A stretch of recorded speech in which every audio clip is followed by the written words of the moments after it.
teral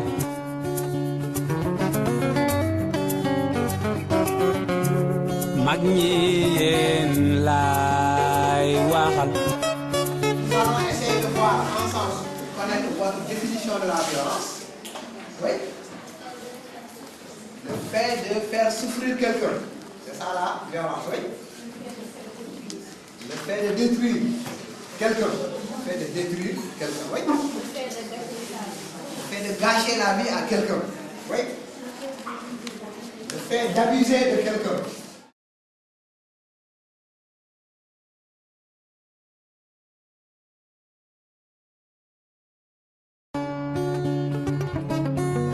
La face cachée de l'école n'est pas montrée, c'est-à-dire les violences, les brimades faites à l'école, je dirais les injures qu'on reçoit parfois des professeurs ou que les élèves donnent aux professeurs. Avec les élèves, des fois elles sont de mauvaise humeur. Tu viens, tu leur dis quelque chose pour jouer, elles crient, elles t'insultent même.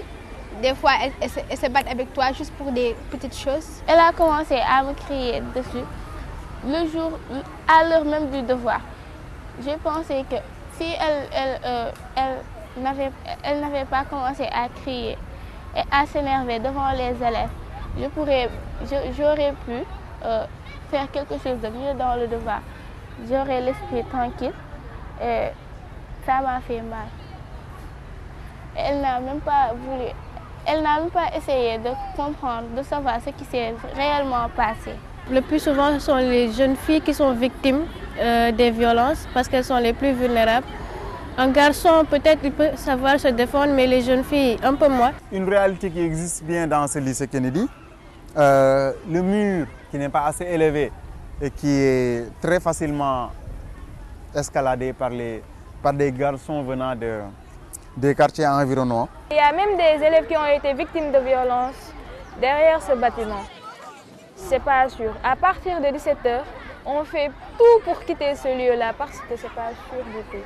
J'ai entendu parler de cas de maltraitance dans les familles. Ce n'est pas à l'intérieur de l'école, mais ces maltraitances dans les familles aussi peuvent avoir des répercussions négatives dans l'enseignement et dans le résultat des enfants.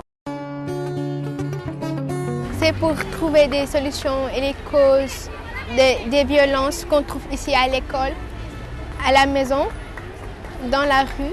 Avec nos camarades, déjà, on a réussi à réunir assez d'informations pour faire une collecte de données à partir des focus group, à partir des rencontres avec les élèves, à partir des interviews qu'on a pu faire avec elles, réunir assez de formes de violence qu'elles ont subies ou qu'elles ont eu à faire subir à des personnes ici dans l'enceinte de l'école.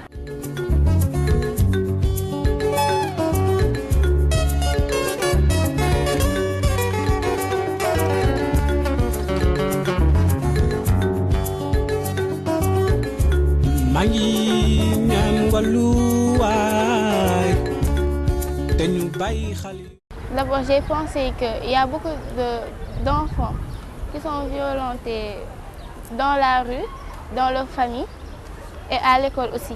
J'ai pensé que si j'en faisais partie, je pouvais faire quelque chose, un petit quelque chose comme pour ces enfants-là.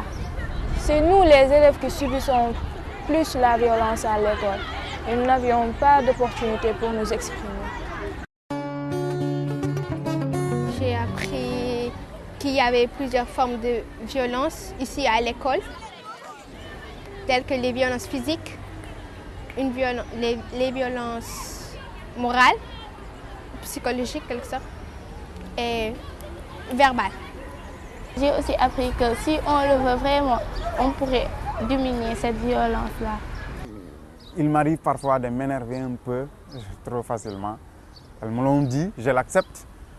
Donc, parfois, c'est par le regard des autres que vous découvrez vous-même. C'était nous qui nous faisions cette image des professeurs, voilà, stricts.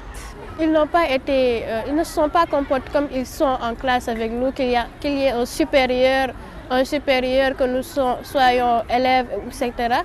On a tous été au même niveau.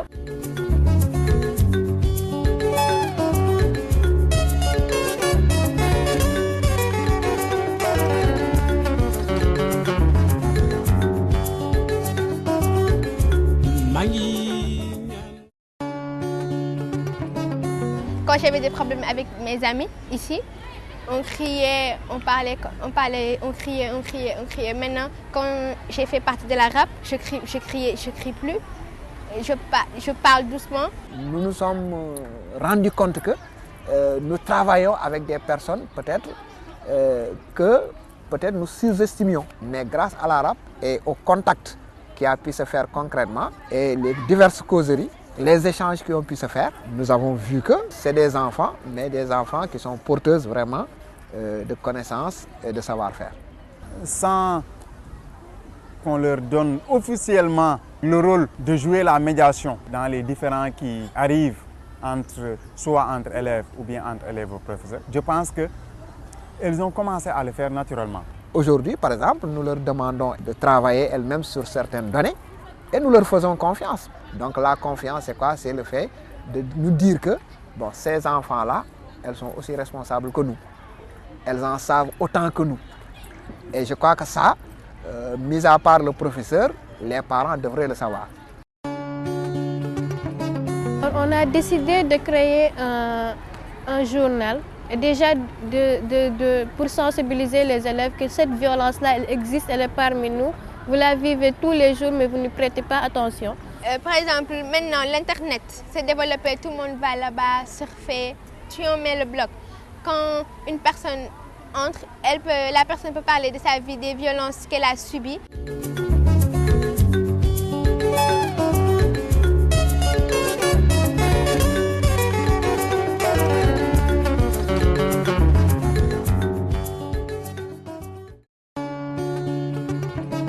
Être enfant ne veut pas dire qu'on doit être tout le temps victime de violence. Mais non, je dis non, quand tu vois une violence, il faut la dénoncer. Il ne faut pas accepter qu'on te violente. Tout ce que j'ai appris sur cette recherche, ce n'est pas du vent. C'est quelque chose qui devait se perpétrer et que je devrais faire partager aux autres.